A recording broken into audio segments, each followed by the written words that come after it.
Atualmente, cada vez mais cristãos estão optando pela cremação sem conhecer a verdade. Será que um cristão pode escolher ser cremado? Isso é pecado? E a ressurreição? Como o corpo vai ressuscitar no último dia se foi reduzido a cinzas? Essas perguntas são desconfortáveis, mas profundamente importantes, porque a forma como tratamos o corpo na morte está diretamente ligada à nossa fé. A maioria dos cristãos não percebe que as Escrituras nos oferecem padrões, símbolos e advertências. Esta é a verdade que aquele irmão te contou. Prepare-se, porque vamos explorar o que a Bíblia diz e o que ela não diz, e você vai entender por que os cristãos resistiram à cremação por séculos. Não estamos aqui para controlar sua escolha. Estamos aqui para oferecer clareza, luz e um entendimento mais profundo de uma pergunta que muitos têm medo de fazer. A cremação já não é mais exceção. No último século, ela silenciosamente se tornou uma das escolhas mais comuns para o destino dos restos humanos. Em países como Japão e Índia, a cremação é normal há muito tempo. Mas em grande parte do Ocidente, especialmente nos Estados Unidos e na Europa, algo mudou. Em muitas regiões, a cremação já supera o sepultamento. As famílias dizem que é mais prática, mais ecológica e, acima de tudo, mais acessível. Mas por trás dessa praticidade começa a surgir uma pergunta silenciosa. Faz diferença a forma como retornamos à Terra? Para muitos cristãos, a cremação parece uma escolha sensata.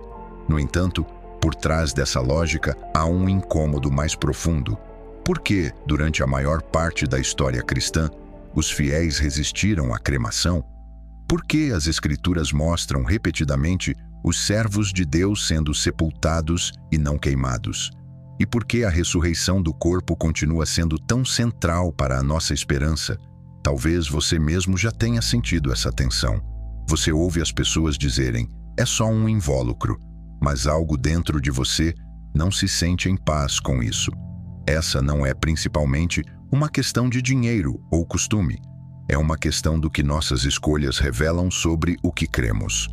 Na igreja primitiva, o sepultamento não era apenas uma tradição, era um testemunho.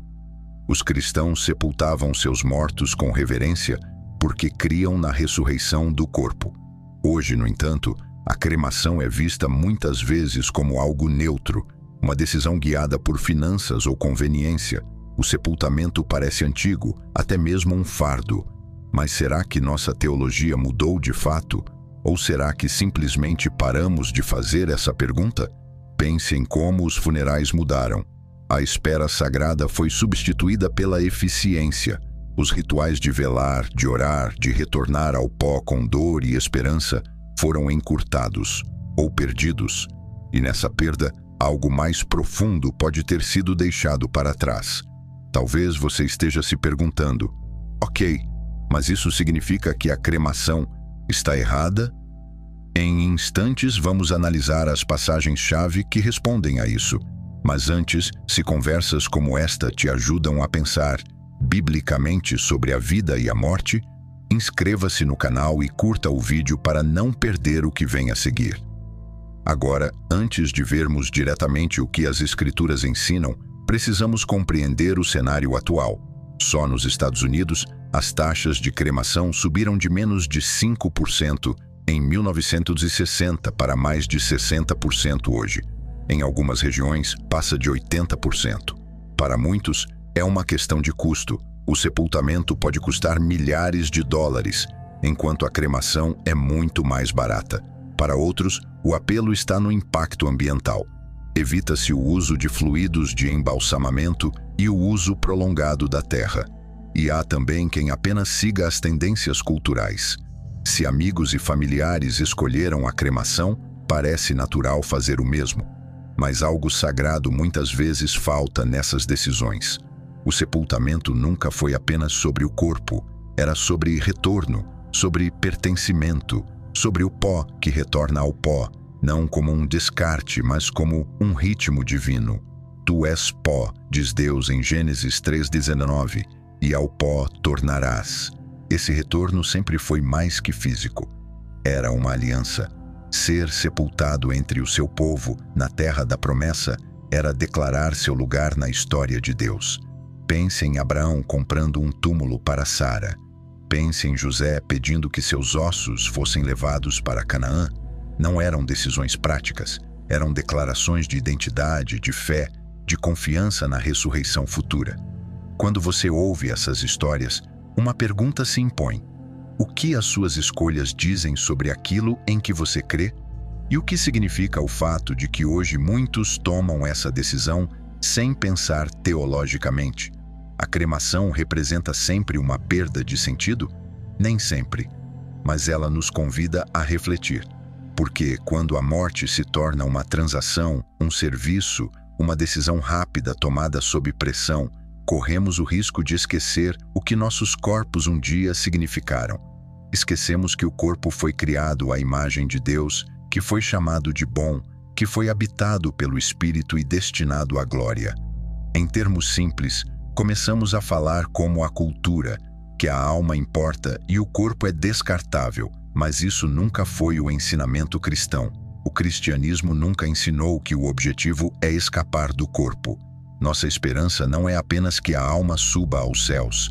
Nossa esperança está na ressurreição, corpos ressuscitados, uma criação renovada, onde andaremos de novo, inteiros e restaurados.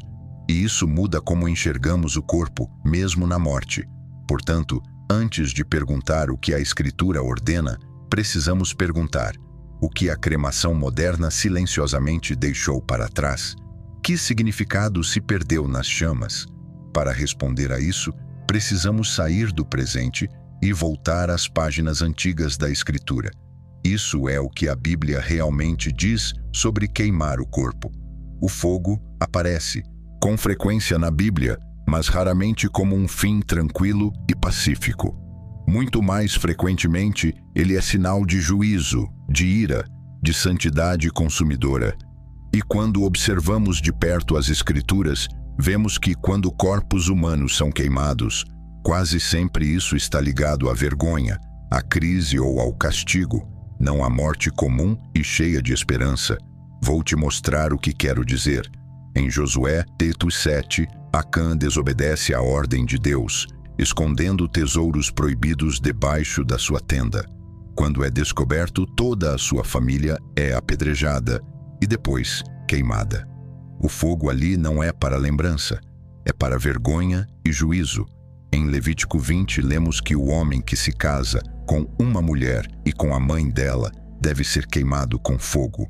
Mais uma vez, a imagem é de juízo, não de misericórdia.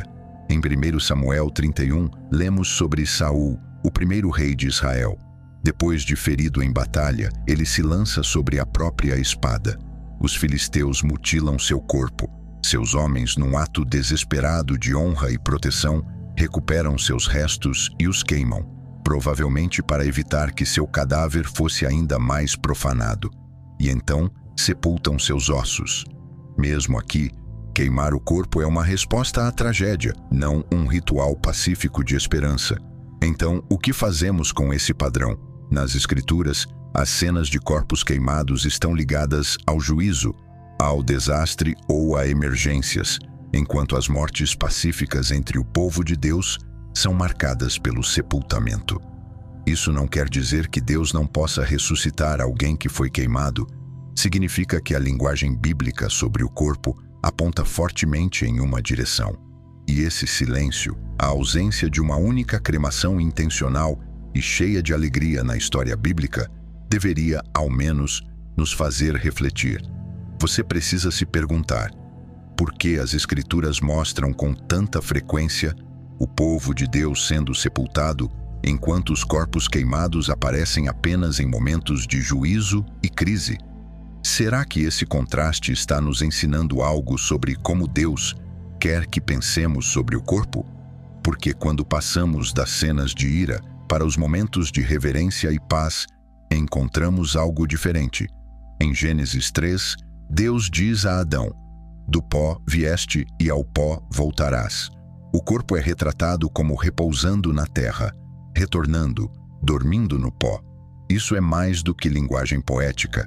torna-se o padrão de como o povo de Deus lida com a morte. Abraão não queima o corpo de Sara. Ele negocia com os líderes locais para comprar uma caverna, um túmulo permanente numa terra estrangeira. É uma das negociações mais longas registradas em Gênesis. Por quê? Porque o sepultamento tinha importância. O solo foi escolhido, a caverna foi selada, a memória ficou ancorada num lugar.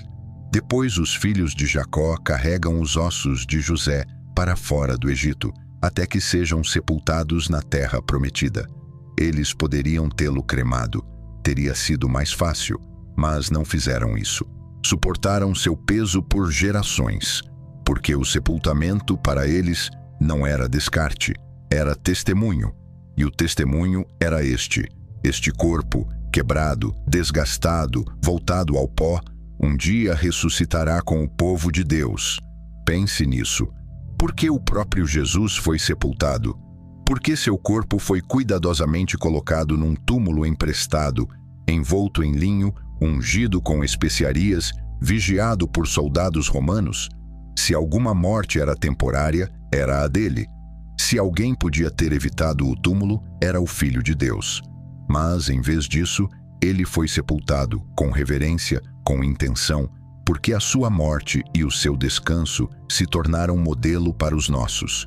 Desde as primeiras páginas da Escritura até os Evangelhos, um padrão emerge. O sepultamento reflete esperança, preserva a memória e testemunha a ressurreição.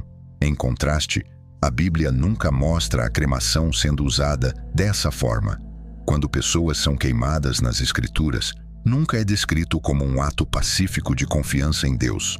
Sempre é porque algo deu terrivelmente errado.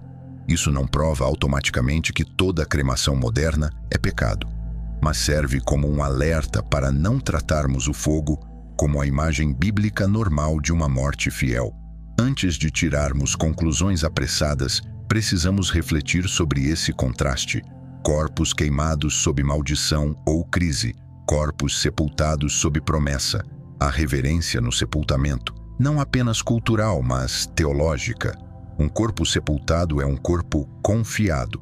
A cremação moderna, especialmente quando tratada como uma escolha rápida e puramente prática, muitas vezes remove tão rapidamente a forma visível da pessoa que parece apagar o que ela foi.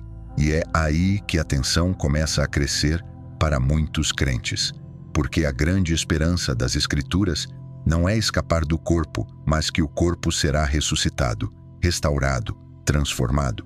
E se isso é verdade, então a forma como tratamos o corpo na morte deve, na medida do possível, refletir essa esperança.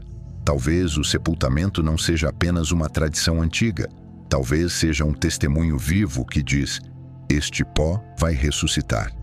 O que isso significa para nós num mundo em que o fogo se tornou o padrão? Significa que precisamos olhar com atenção, não apenas para a praticidade da cremação, mas para a teologia do sepultamento. Precisamos nos lembrar do que significou para Abraão cavar um túmulo numa terra estrangeira, do que significou para os irmãos de José carregarem ossos por desertos, do que significou para Jesus repousar em silêncio antes que a pedra fosse removida. E na próxima parte vamos fazer uma pergunta crucial. Se Deus pode levantar ossos secos e poeira espalhada, será que ele realmente precisa de um corpo intacto? Para isso, precisamos ir até a sepultura de um homem chamado Abraão. Abraão era um peregrino, um homem sem terra, sem muralhas, sem um lar para chamar de seu. E mesmo assim, quando Sara morreu, tudo parou. Ele permaneceu ao lado do corpo dela e chorou. Gênesis 23 nos conta que ele procurou os hititas e pediu para comprar um local de sepultamento, não para pegá-lo emprestado, não para usá-lo temporariamente, mas para possuí-lo de forma definitiva. Num mundo onde ele não tinha nenhum direito sobre o solo, a única porção de terra que Abraão comprou foi um túmulo. Por quê? Porque onde ela seria sepultada importava. O local, a permanência, o ato, tudo carregava peso. Eis a verdade simples. Para Abraão, o sepultamento não era descarte, era aliança. A caverna de Macpela se tornaria o lugar de descanso do próprio Abraão, de Isaque, Rebeca, Lia e, mais tarde, Jacó. Uma linhagem unida não só na vida, mas também na morte. Esse ato de sepultamento se tornou um fio sagrado tecido ao longo da história de Israel. Não se tratava de voltar aos elementos de forma genérica. Tratava-se de voltar ao pó da promessa. Em outras palavras, o sepultamento dizia: eu pertenço à história de Deus, até mesmo na morte. Essa promessa ecoa novamente em Deuteronômio, onde Moisés é levado por Deus a ver a terra que não entraria, e então é sepultado pelo próprio Deus. Seu túmulo permanece oculto, mas o ato está ali. Ele é sepultado, não queimado, não espalhado, não perdido. E o povo o chora por 30 dias. O sepultamento aqui se torna luto, sim, mas também memória. Mais tarde, quando José morre no Egito, deixa uma instrução curiosa: levem meus ossos com vocês. Ele sabia que seu povo um dia retornaria à terra dos seus pais e queria que seus ossos fizessem parte desse retorno, não dissolvidos, não descartados, mas carregados, sustentados, honrados. Isso não era apenas tradição, era teologia em movimento, uma declaração encarnada de esperança futura. Ele queria que até mesmo seus ossos pregassem. O que as suas escolhas pregariam? O sepultamento não era sobre preservação, era sobre fé, sobre ancorar o corpo a um futuro que Deus havia prometido. O sepultamento dos patriarcas não se enraizava em conveniência ou custo, mas em reverência. Sepultar era esperar no pó até que Deus falasse de novo. E essa mesma reverência continua no Novo Testamento. Quando João Batista é decapitado, seus discípulos pegam o corpo e o sepultam. Não o queimam, não o descartam, dão-lhe um lugar. E então Jesus morre. José de Arimateia se apresenta, pede o corpo a Pilatos, envolve-o em linho e o coloca num túmulo escavado na rocha. Esse não foi um gesto qualquer. Cumpria profecias, sim, mas também estabelecia um padrão de descanso sagrado. Cristo, as primícias da ressurreição, não ignora o túmulo. Ele entra nele, abraça-o e então ressuscita. Pense nisso. O Filho de Deus se submete ao sepultamento, não porque ele precisasse disso, mas porque nós precisávamos. Paulo retoma esse padrão em 1 Coríntios, descrevendo o corpo como uma semente. O que semeias não é o corpo que há de ser. Em outras palavras, o que é sepultado não é o que ressurgirá, mas ainda assim precisa ser semeado. Há algo sagrado nesse ato, algo de espera, algo de esperança. Quando você está ao lado de uma sepultura, não está apenas lembrando, está apontando para frente. O sepultamento se torna profecia, uma declaração silenciosa de que a história ainda não acabou. A igreja primitiva compreendia isso profundamente. Sepultavam seus mortos com cuidado, em catacumbas, em campos, em lugares marcados, porque o corpo não era um invólucro a ser descartado.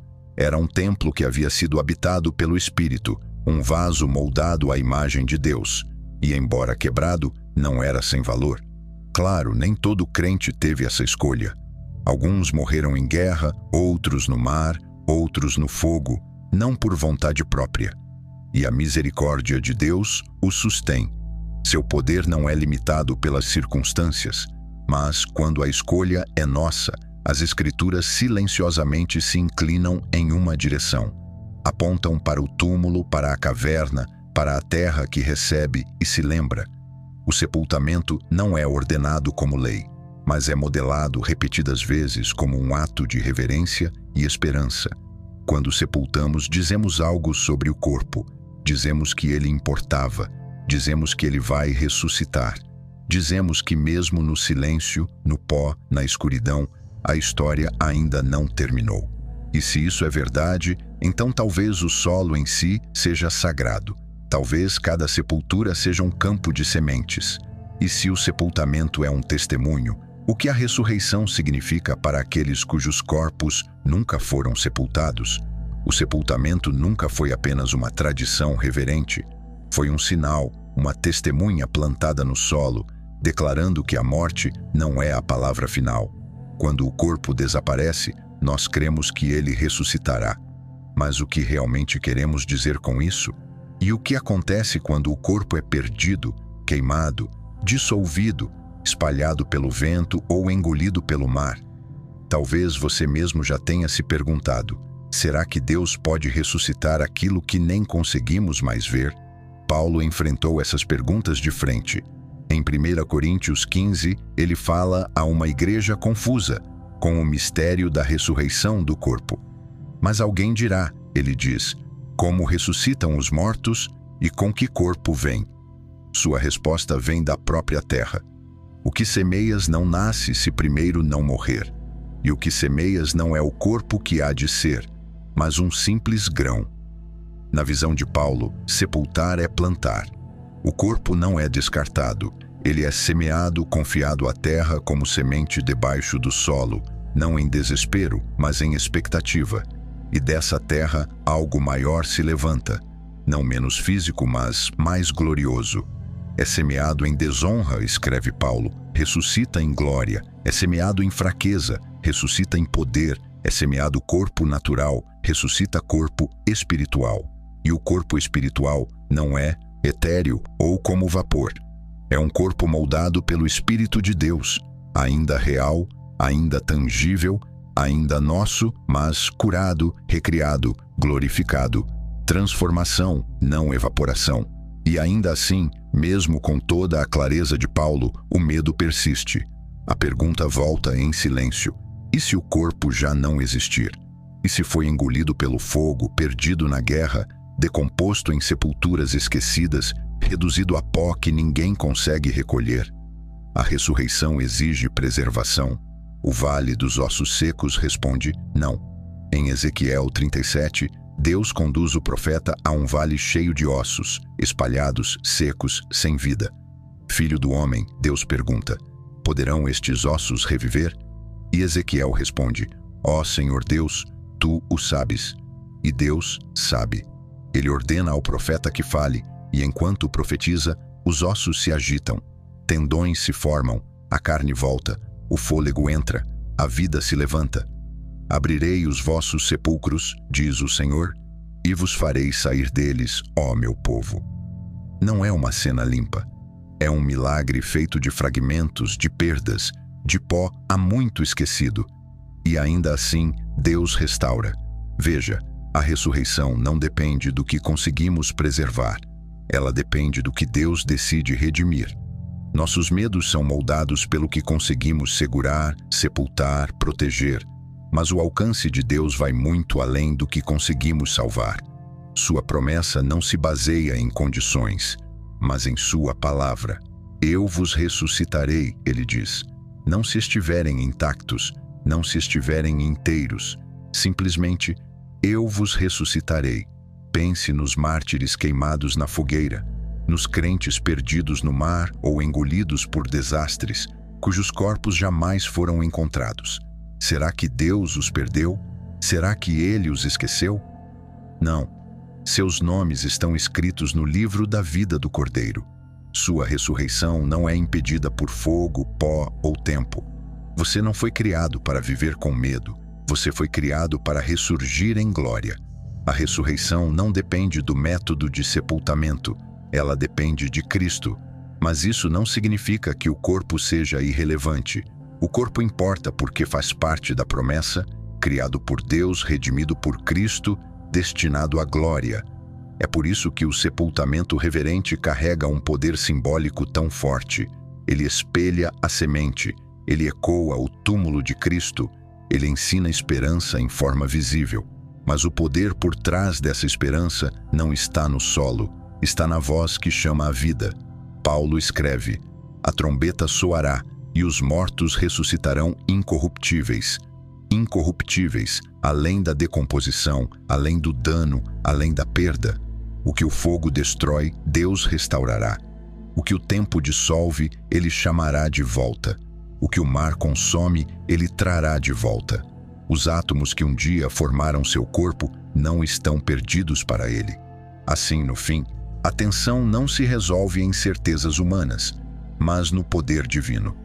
Sepultamos porque isso reflete a história, mas não tememos a cremação porque ela não pode apagar o desfecho. Ambos retornam ao pó, ambos esperam, ambos estão nas mãos do mesmo Deus. Que isso traga paz. Você não precisa controlar a condição dos seus restos, só precisa se entregar àquele que formou Adão do pó e que um dia lhe dirá: levanta-te. E talvez, mesmo agora, sob a superfície das coisas, algo espere. Talvez a terra se lembre, talvez o pó escute. Agora precisamos fazer uma nova pergunta. Se Deus pode ressuscitar cinzas e pó, por que a igreja primitiva ainda preferia o sepultamento? Por que a cremação desperta um medo silencioso, uma hesitação na alma? Para muitos, não se trata de duvidar do poder de Deus. É algo mais profundo, algo mais antigo, um desconforto sagrado que nem sempre sabemos nomear. Talvez você também já tenha sentido isso. Os primeiros cristãos carregavam essa mesma inquietação, não porque achassem que Deus não poderia ressuscitar um corpo queimado. Os pais da igreja foram muito claros ao afirmar que ele pode. A preocupação deles era outra. Eles acreditavam que o sepultamento carregava um peso reverente que a cremação não possuía. No Império Romano, a cremação era comum entre os pagãos. O fogo reduzia rapidamente o corpo a cinzas, mas os cristãos, quase desde o início, escolheram o sepultamento, muitas vezes a um custo real, em catacumbas escondidas, em jardins da família consagrados com oração, em terras emprestadas. Eles sepultavam porque criam que o corpo não era descartável, ele tinha significado. Eles criam que o corpo não era apenas um invólucro, era um vaso que um dia foi habitado pelo Espírito, feito à imagem de Deus, destinado à redenção. Tertuliano, escrevendo no século II, afirmou que até mesmo os corpos queimados não estão fora do alcance de Deus. Tudo está seguro com Deus. Ele disse: nada perece diante do Criador. E mesmo assim, os cristãos ainda preferiam o sepultamento, não por superstição, mas por convicção. Para eles, o sepultamento era um eco silencioso da ressurreição, uma semente plantada em fé. Agostinho também refletiu essa reverência. Ele advertiu os crentes a não pensarem que a ressurreição depende da preservação do corpo. Deus não é limitado pela decomposição, mas ainda assim honrava o sepultamento como expressão externa de uma esperança interior. Os corpos dos mortos não devem ser desprezados, ele escreveu, especialmente os dos justos e fiéis, que foram instrumentos e vasos de todas as boas obras. Esses primeiros cristãos sabiam que seus corpos iriam se decompor, mas mesmo assim os depositavam gentilmente na terra, com fé, como se estivessem sendo colocados para dormir, aguardando a longa noite da espera. O sepultamento tornou-se sua forma de dizer: este corpo vai ressuscitar. E hoje, essa pergunta antiga ainda retorna. Se o seu corpo for queimado, espalhado, esquecido pelo tempo, será que Deus se lembrará dele? Será que ele se lembrará de você? As Escrituras mostram repetidamente: Deus se lembra do que esquecemos. Nada está fora do seu alcance. Então ouça isso com clareza. Se seu ente querido escolheu a cremação, ou se suas próprias cinzas forem espalhadas por montanhas ou oceanos, você não está excluído da esperança da ressurreição. Você não é menos amado. Você não está além do seu alcance. Deus não ressuscita os corpos porque os preservamos. Ele os ressuscita porque prometeu que o faria. Ainda assim, o anseio permanece. A pergunta por trás da pergunta. A questão não é o poder de Deus, é a reverência. Não o que é possível, mas o que é adequado. Não o que Deus pode fazer, mas o que nossas escolhas declaram. E é aqui que o sepultamento ainda fala, não como lei, mas como liturgia. Não como regra, mas como ato reverente. O sepultamento sussurra: este corpo teve valor. Afirma a promessa: este pó não foi abandonado. A igreja primitiva não sepultava por medo, mas por fé. fé de que a terra um dia devolveria o que recebeu, fé que ousava sussurrar junto ao túmulo: nós vamos ressuscitar. E quanto a você? O que seu coração crê sobre o corpo, sobre a morte, sobre a ressurreição? Suas escolhas são moldadas pelo medo ou pela esperança, apenas pelo custo ou pela reverência? Em Cristo não há condenação, mas há sabedoria, e a sabedoria nos convida a pausar, refletir, lembrar, deixar que a fé dos que vieram antes fale ao nosso tempo, porque a história não termina com a morte, e o corpo, seja depositado num túmulo ou reduzido a cinzas, não está perdido para aquele que o formou.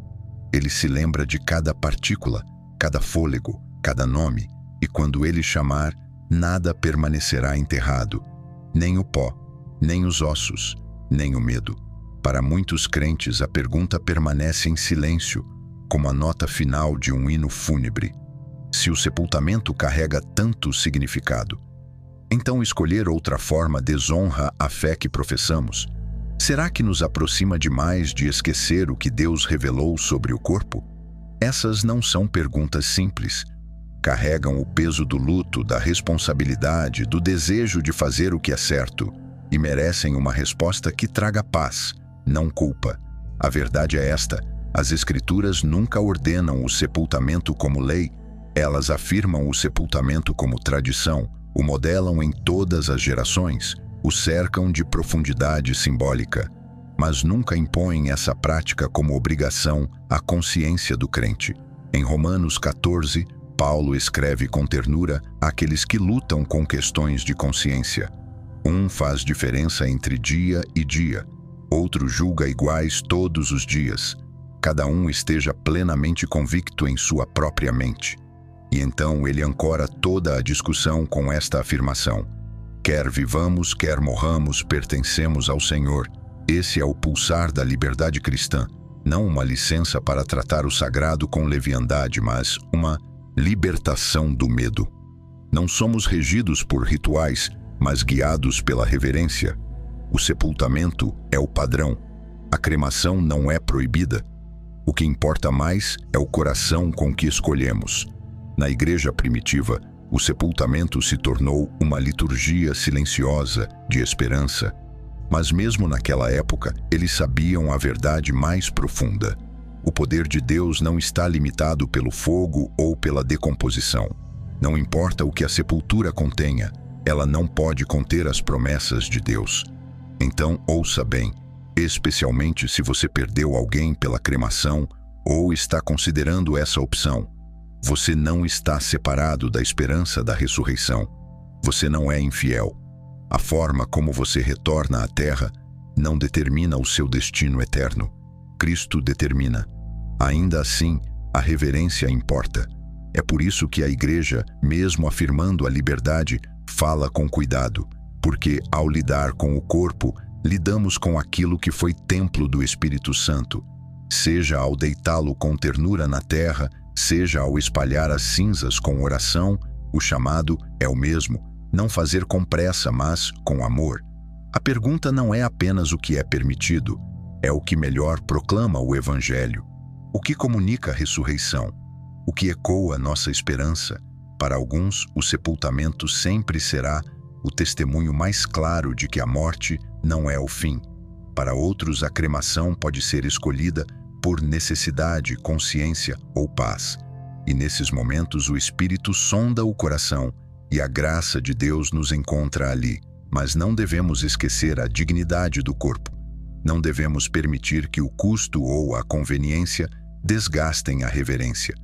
O corpo não é um invólucro vazio, ele faz parte da nossa história. Cristo se fez carne, ele a santificou, ele tocou leprosos, curou mãos, ergueu membros do pó, e quando ressuscitou não foi apenas em espírito. Suas feridas permaneciam, seu corpo atravessava paredes, e ainda assim comia peixe junto à fogueira. Nosso futuro não é sem forma, ele é encarnado. É por isso que o sepultamento importa, não porque obtém a salvação, mas porque sussurra sobre o mundo que virá. E mesmo as cinzas podem sussurrar quando tratadas com esperança. Mesmo o ato de espalhá-las pode falar, se feito com fé. Os primeiros cristãos sabiam viver essa tensão entre liberdade e descuido, entre autonomia e amor. E nós também precisamos aprender. O que então diremos? Que a cremação é sempre aceitável? Não. Que é sempre errada? Também não. Dizemos o que as Escrituras dizem. Cada um esteja plenamente convicto em sua própria mente. Que a reverência guie cada decisão. Que a esperança fale mais alto que o medo. E que Cristo seja o Senhor, quer vivamos, quer morramos. Você foi criado à imagem de Deus. Você foi comprado por um preço. Seu corpo é sagrado. E suas escolhas importam, mas nenhum erro, nenhuma decisão na morte pode te separar do amor de Cristo. Confie nele. Esse é o centro de tudo. Confie que ele ressuscitará o que se perdeu, que reunirá o que foi espalhado, que glorificará o que foi semeado em fraqueza, porque ele o fará. E quando você estiver diante dele, não será cinza nem sombra, será inteiro, redimido, regozijando, carne restaurada, espírito vivo, e toda pergunta que você carregou até o túmulo será respondida por aquele que saiu dele.